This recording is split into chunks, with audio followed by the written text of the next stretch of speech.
Olá, seja muito bem-vindo ao Café Consciência. Esse é o nosso primeiro episódio dessa nova temporada que a gente tem feito aqui nesse novo ano. E nós gostaríamos de dizer que hoje vai ser um episódio muito especial, porque nós vamos abordar um tema que reflete muito as dúvidas do estudante de medicina, que é como escolher a especialidade médica ideal. E se você também está na dúvida, assim como eu estou na dúvida, fica com a gente até o final, porque eu tenho certeza que vai ser muito produtivo e que vai te enriquecer demais. Eu sou o Cássio Carboni. Eu sou a Renata Gonçalves e a gente veio trazer esse papo aqui recheado de muitos momentos e conversas para vocês entenderem um pouco mais sobre qual especialidade vocês vão conhecer. Para isso a gente trouxe uma convidada super especial. Seja muito bem-vinda, Raquel. Obrigada. Conta pra gente um pouquinho sobre a sua especialidade, quem você é. Então, meu nome é Raquel, eu sou ginecologista e obstetra, né? E trabalho também na parte de auditoria médica. Então, são áreas bem diferentes que eu faço, né? Dentro da ginecologia e obstetrícia, eu faço desde PTGI, que é patologia do trato genital inferior, faço pré-natal de alto risco, faço consultório, trabalho no SUS, dou plantão, faço bastante coisa diferente na minha área. Um pouquinho de cada, né? Mas começando lá no seu princípio. Você entrou na faculdade já, que era de ginecologia? Como que foi? Não, eu tinha certeza que eu ia fazer pediatria. Eu mudei no quinto ano, Nossa, que no final do quinto ano que eu resolvi que eu ia fazer ginecologia, obstetrícia. Mas eu sempre quis fazer pediatria. E como que foi esse processo de mudança? Você começou querendo pediatria? Eu fiz uma faculdade que as áreas cirúrgicas eram bem fortes, tá? E daí eu comecei a gostar da parte cirúrgica. E daí eu falei, pô, daí eu abri mais meus horizontes. E daí quando eu passei pela GO, eu vi que, cara, tem muita parte cirúrgica e era uma especialidade clínica e cirúrgica. Eu gostava muito do pré-parto, do CO, da correria ali, que eu sou meio, quem me conhece sabe que eu sou bem agitada. Então uma especialidade agitada combina comigo. Então foi assim que eu fui parar na GO. Eu gostei muito de fazer parto, principalmente, e fui parar na GO. E você acha que foi mais decisivo para você? Teve algum momento que você parou e falou, agora eu vou colocar salário, meu gosto, o dom que eu tenho? Eu fui pelo que eu gostava mesmo de fazer. Pelo que você gostava. Ai, que legal. Eu fui, foi isso que foi decisivo, assim. Eu acho que quando você vai escolher uma carreira, né, o mais importante é você saber o que você quer da sua vida daqui a 10 anos. Eu acho que quem já foi aluno meu, eu sempre falo isso. Você tem que pensar como que você quer a sua vida daqui a 10 anos. E eu não falo isso financeiramente, tá? Lógico, a gente sabe que tem especialidades que você tem um retorno maior, menor, mas eu não acho que esse deve ser o ponto decisivo, tá? Porque se você for medíocre numa especialidade que ganha muito bem, você não vai ganhar bem, você vai ser medíocre e vai ganhar mediocremente. Sim. Então, às vezes, você fazer uma coisa que você tenha mais dom, que você goste mais, vale muito mais a pena, tá? Mas não adianta você falar assim, eu não quero viver de plantão e fazer, por exemplo, UTI neonatal, fazer medicina intensiva.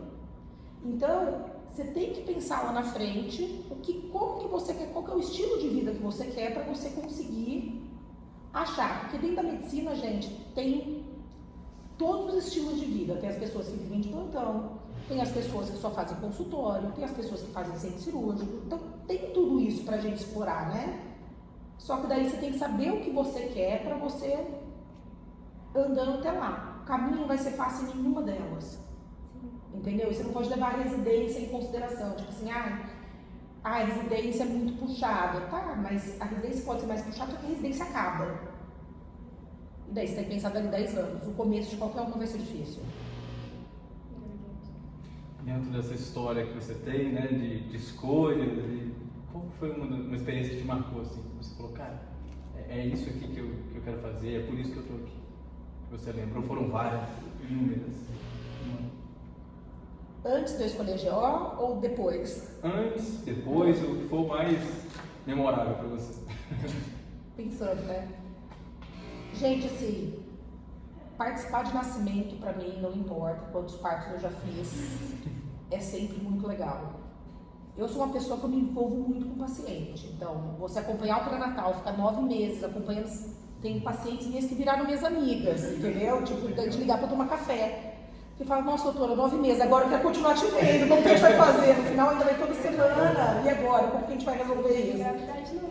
Eu tenho pacientes minhas que eram de São Paulo, eu já estou há 9 anos aqui, que vem ainda passar comigo, que saíram de São Paulo e falam, não, quero continuar passando com você por causa disso. Então, eu acho que a obstetrícia te dá esse retorno, assim, como nada te dá, tá? Porque é muito gostoso fazer parto, você acaba tendo uma ligação muito íntima com os pacientes. Trabalhar no SUS é outra coisa que me dá um retorno, assim, porque eu falo, quando você trata bem o paciente do SUS, quando você trata ele com dignidade, cara, você tem um retorno que é fantástico. Eu falo que são os pacientes mais agradecidos a você, que tem que ter uma gratidão muito maior por você, por eles não estarem, às vezes, esperando aquilo que você está oferecendo. Tanto é que eu trabalho no SUS desde que eu me formei e assim continuo. E continuo gostando de trabalhar no SUS. E conta um pouco pra gente como que é essa rotina sua. Minha rotina é bem doida. E eu falo que eu não sou eu não sou muito exemplo de todo mundo. Eu brinco que se eu errar o dia da semana, eu não sei pra onde eu vou. Eu erro meu trabalho. Então, para voltar um pouquinho, né? Logo que eu me formei, eu tinha passado em GO em Rio Preto, onde eu fiz faculdade, e eu resolvi trancar minha vaga para ir para a aeronáutica, porque eu queria vir fazer residência mais perto da minha família, que era de Campinas. Então, eu fiquei 1 ano só na aeronáutica, e isso foi uma experiência, assim, super legal, porque eu brinco que eu aprendi a ser médica lá. Porque você sai, foi meu primeiro emprego, de repente joga-se, agora você tem que trabalhar de médico, você não é mais estudante, né? É uma ruptura muito grande quando você termina a faculdade. A gente foi estudante a vida inteira. Desde que você tem 3 anos de idade, você é estudante até você sair da faculdade. E daí eu falei, nossa, agora a responsabilidade é minha. E lá a gente rodava no Hospital de São Paulo, então a gente cuidava da enfermaria uma época a gente fazia junta médica, que é uma coisa super da área militar, e outra vez a gente ficava no pronto-socorro. Então, deu uma experiência, assim, muito grande. Daí depois eu fui fazer residência, e daí também continuei. E daí, se me perguntar a minha vida hoje, foi assim, quando eu estava na aeronáutica, eu fiquei 9 anos lá fazendo a residência. Me apresentaram a auditoria médica. E eu casei com um militar. Eu falava, gente, meu marido tem chance de ser transferido, então eu tenho que fazer alguma coisa que me prenda só também ao meu consultório. Então daí eu fiz uma pós-graduação em auditoria médica, e daí eu divido meu tempo hoje entre ginecologia, obstetrícia e auditoria médica.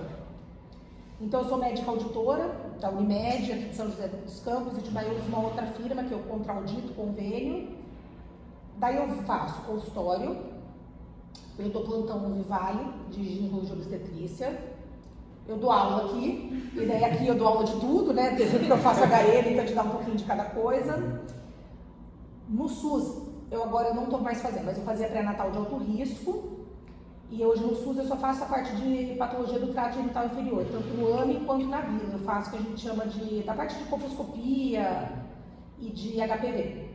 Então minha vida é assim, cada meio período eu estou num lugar. Eu acho que o único dia que eu fico o período inteiro fazendo a mesma coisa é o dia que eu estou na faculdade, que eu dou aula de manhã e à tarde. E o resto eu vou me dividindo e assim vai indo. Hoje, como que é essa realidade de trabalho com a parte financeira, que você falou que trabalha em vários lugares, né? Mas eu não acho que seja só pelo financeiro. Por exemplo, Não. Aqui é mais pelo enriquecimento. Cássio, eu nunca fui levado só pelo financeiro. Eu sempre fiz o que eu gosto, o que me faz bem. Eu acho que a gente está na vida por algo maior. Com certeza. Isso eu falo não só como médica, como pessoa. Eu acho que a gente está aqui por alguma outra coisa, tá? E como médica a gente pode ajudar o outro, tá? Então eu nunca pus o financeiro em primeiro lugar. No SUS não é o lugar que eu mais ganho, mas me dá um retorno muito grande. Da aula não é o lugar que eu mais ganho, mas me dá um retorno muito grande. Se a gente, lógico, você tem que ter dinheiro, gente, para você viver bem, tá? Não adianta você se matar de trabalhar e não viver bem, não faz sentido isso, tá? Então o reconhecimento financeiro é importante? Não vou falar que não é. Mas nunca foi minha primeira escolha. Nunca foi o motivo pelo qual eu faço as coisas. E você acha que nessa correria que você disse, de vários trabalhos e vários turnos, ter a qualidade de vida? Como que funciona os momentos de lazer com a família? Você consegue ter um tempo de qualidade de vida? Muito. Eu sou uma pessoa que eu sou muito família. Entendeu? Então, por exemplo, Você chega uma época na tua vida, e é isso que eu falo, hoje eu formei em 2007, né? Então eu vou fazer 18 anos agora de formado, né? Então hoje eu já escolho. Então, por exemplo, fim de semana, durante o dia eu não trabalho, tá? Eu voltei da final de semana à noite plantão porque meu marido foi trabalhar no Rio, eu parei de dar durante a semana, porque eu já não trabalhava de fim de semana há muito tempo. Hoje, com a auditoria, como eu faço algumas coisas home office, segunda, quarta e sexta eu fico com meus filhos à tarde, vou trabalhar depois que eles, no final da tarde. Então eu consigo levar na natação, consigo levar na aula de judô, não sei o que, consigo acompanhar meus filhos, consigo ser presente. Então isso para mim é muito importante. Por isso que eu falo que você tem que pensar onde você tem que estar daqui a 10 anos. Eu diminui muito a obstetrícia, apesar de ser uma paixão minha. Por quê? Por causa de qualidade de vida, por causa dos meus filhos, que é minha prioridade. Se vocês perguntarem, minha prioridade número 1 não é trabalho. Eu tenho 2 crianças que eu não pus no mundo para viver, eu pus no mundo para eu criar, para eu educar, para eu ajudar. Então não adianta. Então eu sim fiz hoje uma vida, montei de um jeito que eu posso até me sacrificar, às vezes trabalhar à noite, depois que eles vão dormir, às vezes tem muita coisa, eu posso ficar até meia-noite trabalhando. Mas até às 7 horas que eles jantaram, eu estava com eles. E isso para mim é importante. Então, quando eu fui fazer a auditoria lá atrás, eu estava pensando nisso. Quando eu escolhi fazer a patologia do trato, a colposcopia, tá? Ao invés de obstetrícia de alto risco, foi pensando nisso. Entendeu? Tem outra coisa que eu gosto, que me dê uma qualidade de vida melhor? Tem. Então eu vou fazer isso, porque eu estava pensando naquele plano de 10 anos. E eu já vivo hoje nesse plano de 10 anos há um tempo. Entendeu? E é isso que a gente tem que pôr na cabeça. Porque senão você se frustra, não adianta você ser feliz no trabalho e não ver seus filhos. Pelo menos pra mim não adianta, tá, gente? Não, mas é válido. Entendeu? Com certeza. Eu acho que é isso. Então, se a gente não conseguir equilibrar, tem a Raquel mãe, tem a Raquel profissional, tem a Raquel amiga, tem a Raquel esposa. Se eu não conseguir equilibrar esses pratos mais ou menos, com um assola os outros, cara, dá ruim. Então, é difícil? É difícil. Tem hora que meus filhos estão precisando mais, eu dou uma deixada nos outros. Tem hora, por exemplo, que é aquela semana que tem que fazer coisa na faculdade, numa etapa, não sei o que eu vou trabalhar um pouco mais, então, fora do expediente, estou aqui me dar uma segurada, mas a gente tem que ter esse balanço. Nossa, eu imagino que deve ser muito gratificante para você ter desde o começo, assim, mais de daqui 10 anos, agora você... Hoje eu vivo isso. Nos 10 anos, né? Hoje, a hora que eu falo que segunda e quarta tarde eu fico com meus filhos para poder fazer, eu falo, nossa, isso daí para mim é felicidade. Isso é qualidade de vida. Isso é qualidade de vida. Ah, eu poderia encher, fazer mais consultório, fazer mais isso, ganhar mais dinheiro, poderia, e daí? A gente gasta o quanto a gente ganha. Se você ganhar 10 mil, você vai gastar 10 mil, se ganhar 50 mil, você vai gastar 50 mil. Seu estilo de vida muda em compensação a isso. Então, para mim, você tem que ter o que você quer, trabalhar para aquilo. Não adianta você trabalhar sempre para mais, senão isso te consome. Você não gasta o que você ganhou. Entendeu? Então, a gente tem que ir fazendo isso. Como foi a construção para você desse plano de 10 anos? Foi ao longo dos seus anos de faculdade? Foi ao longo da sua vida? Eu digo assim, teve um dia que você sentou e falou, vou planejar os 10 anos, Não. ou foi gradual? Foi gradual, eu acho, assim. Primeira coisa que eu sempre tive na minha cabeça, eu sempre quis ser mãe. Sempre, desde pequeno eu sempre quis ser mãe. E para mim foi um pouco conflitante, porque todas as mães da minha vida na época, que era minha mãe e minha irmã, elas não trabalhavam, tá? E daí elas eram mães, mais donas de casa, não trabalhavam fora, né? Porque dono de casa a gente trabalha mais por fora. E daí, pra mim era um pouco conflitante como que eu ia conseguir ser mãe com a minha vida louca vida, porque eu já tive vida de não respirar, entendeu? E daí quando eu tava fazendo GO, eu já tinha escolhido já uma vida meio louca, fomos combinar que não é uma especialidade calma. Eu falei, calma, eu preciso ver o que eu vou fazer pra frente. E daí foi aí que eu fui começando a fazer essas escolhas, né? Aos poucos, fiz primeiro o PTGI, depois que é uma coisa mais, que é o exame, depois eu fui fazer a parte de auditoria, que também dava para eu encaixar, ainda mais que meu marido fosse transferido, como foi caso em Pará, em São José dos Campos. Então, aos poucos a gente vai construindo isso, né? Nada é de uma hora para outra. Mas eu sempre tive pra mim que a gente tinha que ter alguma qualidade de vida. E isso eu acho que desde a GO. eu tive quando eu escolhi lá atrás, porque eu sempre gostei de cirurgia, principalmente trauma. Rio Preto é muito forte em cirurgia do trauma. E, putz, a gente pegava muita coisa lá, você fica encantado com isso. Eu, pelo menos, ficava. E tem, tipo, a adrenalina da emergência é muito legal. Só que eu falei, gente, eu vou ser cirurgião de trauma e vou fazer o quê? Daí eu via, principalmente as mulheres cirurgiãs de trauma, as mulheres que davam. Cara, família não tinha quase. É difícil você ver alguém que vai viver 12 horas de plantão todos os dias e ter. Eu falei, cara, isso não é pra mim, porque eu não vou ser feliz sendo só médica. Eu quero uma família.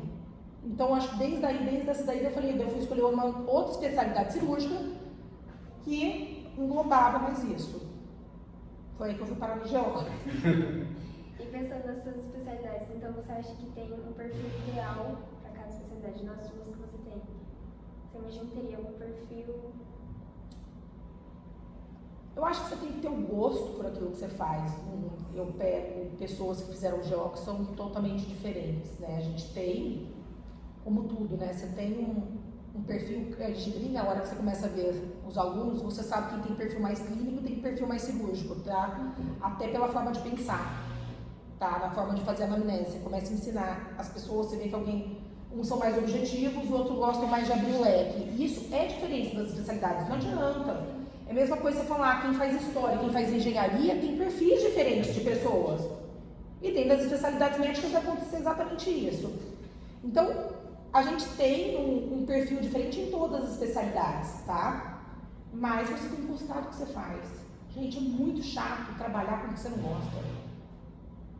É muito chato. Nem só com médico, né? Não, qualquer coisa. É muita coisa. Gente, tá. Você tá na tua casa. Você pode gostar de arrumar guarda-roupa, mas detesta lavar louça. Cara, toda vez que você vai lavar louça, odeia. Ninguém gosta de fazer tudo.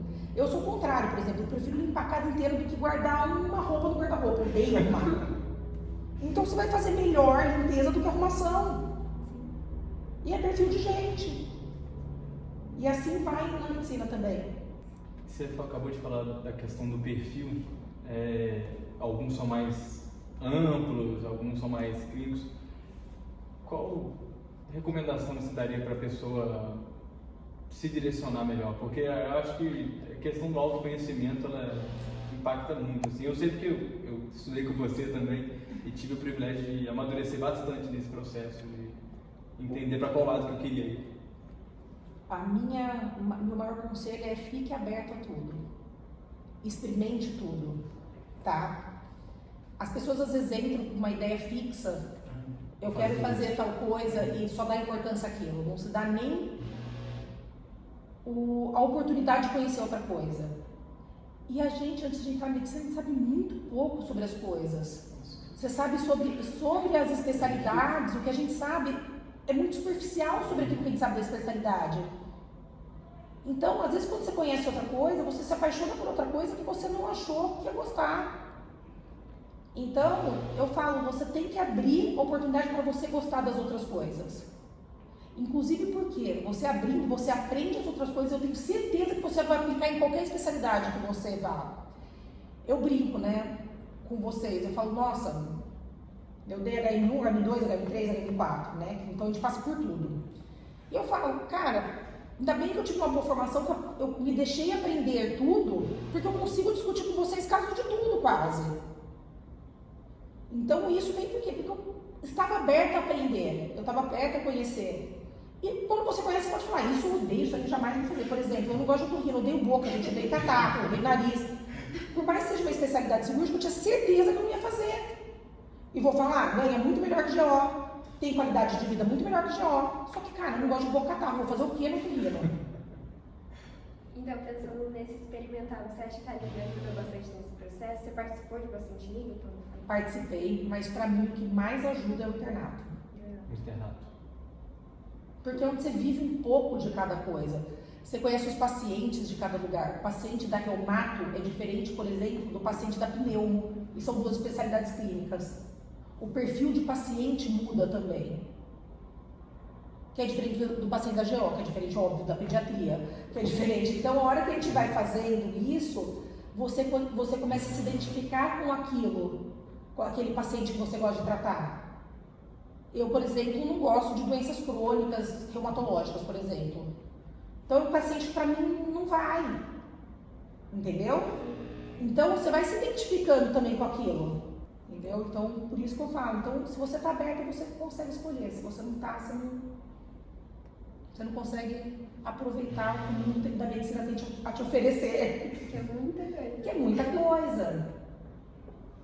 Para quem está no internato hoje, porque a gente sabe que quem está acompanhando não são só pessoas do início do curso, tem diversos. O mesmo conselho de estar aberto, eu sei que ele é válido, mas teria algum conselho mais específico para quem está no internato? Se você conseguir também fazer estágio na área que você gosta, em outro lugar, tem aqueles optativos, né? Vale a pena, para você ver a outra realidade, conversar com as pessoas para saber como que é aquela especialidade hoje, que as especialidades tá mudando muito a dinâmica delas, entendeu? Saber como que vai ser ali, como que é trabalhar fora dali, como que é ter consultório daquilo, qual que é a vida, como que é, para ver se aquilo bate com você. Então, conhecer tanto pessoas quanto como fazer estágio fora, de outras vivências daquilo ali. Seguindo a sua especialidade, o que você poderia falar para quem quer seguir? Como é que está hoje em dia a realidade dessa profissão? Ó, vou falar que o obstetrícia está numa fase difícil, né? A gente tem muita gente dando pitaco. Não vou entrar na seara de que é culpa de não, mas hoje a gente tem muita gente dando pitaco no parto, onde você deve fazer, onde você não deve fazer, o que você deve fazer, o que você não deve fazer, que tira um pouco até do que a gente conhece, que a gente estudou, né? Mas no que sou obstetrícia é muito, muito, muito gratificante, você consegue estabelecer um outro vínculo. Não é uma especialidade hoje que você consegue trabalhar só no particular, a gente acaba trabalhando muito para convênio, ainda mais aqui em São José dos Campos, que tem muito ginecologista. É uma especialidade que, por outro lado, você consegue fazer só consultório, você consegue operar, você consegue dar plantão na sua especialidade. Então, assim, trabalho não falta. Tem muita coisa para fazer. É o que você falou, tem mastologia, tem oncopelve, tem PTGI, tem fertilidade, então assim, é uma gama muito grande dentro da ginecologia principalmente. É muito, muito legal. E se você quiser só fazer exame, você pode fazer ultrassom, fazer medicina fetal, que é fiz GO e hoje eu quero só fazer ultrassom, tá ótimo. São os melhores ultrassonografistas para obstetrícia, são os fetólogos, eles são obstetras antes de mais nada. Então tem tudo para você fazer, uma área que você consegue fazer qualquer coisa. Pegando o gancho das especialidades em si, né, e de como você é multifacetado, gosta de fazer várias coisas, se você não fizesse GO, agora pediatria não vale, qual outra especialidade você faria? Olha, teve uma outra que eu pensei em fazer no meu 6º ano, que foi o oftalmo. Oftalmo? Eu gostava de oftalmo também. Talvez por qualidade de vida eu fiz o xizinho no lugar errado, viu? Porque o oftalmo teria mais qualidade de vida se eu tivesse feito o xizinho no oftalmo. Mas o oftalmo é pediatria, gente. Até hoje eu me pergunto às vezes se eu tivesse feito pediatria como seria, porque eu gosto muito de atender criança. Tanto é que eu atendo criança no consultório, que às vezes é encaminhada, e atendo muito adolescente, me dou super bem atendendo os adolescentes. Você é super descontraída, né? Tem que conversar junto, eu gosto de conversar, né? E é isso que no fundo importa. Como foi também a sua preparação para a residência, né? Porque a gente sabe que, ainda mais no dia de hoje, tem muito cursinho, muita coisa, e tem gente que às vezes deixa de aproveitar o internato para estudar para a residência. Como foi? Meu internato eu aproveitei muito, e o preto no internato a gente tinha muito plantão, tudo, nossa, era bem pesado o internato. No meu 6º ano eu fiz médio-curso, né, que era o cursinho, na época só tinha médio-curso, tinha o SJT também. Eu fiz o médio-curso na época, passei em residência em Rio Preto, mas eu queria vir mais para cá. Como na aeronáutica eu trabalhava só meio período médico, eu fui para a aeronáutica, tranquei minha vaga, porque eu não ia desperdiçar a vaga. Eu falei, cara, não dá simplesmente falar, não vou. Daí eu tranquei minha vaga, daí eu trabalhei na aeronáutica meio ano com compromisso. Eu não estou indo lá para ganhar dinheiro. Porque, por exemplo, teve amigo meu que foi comigo, que ele trabalhava meio período da aeronáutica, o resto ele dava plantão que nem louco, porque ele foi com o objetivo de juntar dinheiro e voltar para a residência dele que estava trancada. Eu não, eu fui com o objetivo de estudar para a residência mais um ano. Então foi isso que eu fiz. Então eu fazia, sexta-feira eu tinha lá no SJC cursinho, estudava o resto da semana todo dia à tarde, no contra-período que eu não estava trabalhando. E daí eu passei no hospital escola, que eu queria um hospital escola, eu queria uma residência ligada a alguma faculdade que tivesse. Foco em aprendizado, né? Exatamente. Por isso que eu fui fazer Jundiaí, que obstetrícia e ginecologia é super forte lá na faculdade. Eu fui para Jundiaí, que fica perto de Campinas, que é entre Campinas e São Paulo, então foi conseguir juntar tudo que eu queria num lugar só. Você acha que essa forma de preparação é muito diferente para cada especialidade? Não, gente. A prova é pôr a bunda na cadeira e estudar. Não adianta. E uma coisa que eu acho, residência não é opção. Tem que fazer. Você sai da faculdade, se você for só da plantão, você vai ganhar muito mais do que residente. Só que é aquilo que você vai ser pro resto da vida, se você vai dar plantão o resto da vida. Daí volta os 10 anos. Qualidade de vida. Aí você perde a qualidade de vida. Quem vai querer ficar dando só plantão, né? Entendeu? Então você inverte, você não vai sair daquilo. E para quem está perdido nisso tudo, qual que é a dica que você pode dar? Deixe se apaixonar pelas coisas, gente. Experimente, faça. Não tenha medo, não tenha medo. Ai, não vou prestar isso porque é difícil passar. Não tenha medo. Gente, nem sempre o caminho mais fácil é melhor. Estude. Procure ser um bom médico antes de tudo. E depois disso as coisas vão fáceis, gente. As coisas entram, as coisas dão certo. Esse papo rendeu muito, rendeu demais, a gente aprendeu bastante. Eu particularmente aprendi muito, nós como um todo, nem acredito que você também. Como um último recado, eu gostaria de pedir que você siga a gente nas redes sociais, tanto no TikTok quanto no Instagram. A gente também está no YouTube, todas as redes sociais que você imaginar, né? Ajuda a gente lá, dá essa força, dá o like, onde tem que dar o like, curtir, compartilhe, porque com o seu apoio a gente pode alcançar muito mais pessoas e ajudar e democratizar todo esse conhecimento que não é nosso particularmente, mas são dessas excelentes pessoas que a gente traz aqui. Participe do nosso próximo podcast. E é isso, pessoal. Alguém quer dar mais algum recado? Muito obrigada por terem assistido até aqui. Segue a gente lá no Instagram, tendo alguma dúvida é só entrar em contato. A gente pode, se a gente conseguir responder, a gente também entra em contato com a Raquel. E é isso, gente. Muito obrigado, Raquel. Obrigada a você, gente, pelo convite, tá bom? Beijos. Tchau, tchau.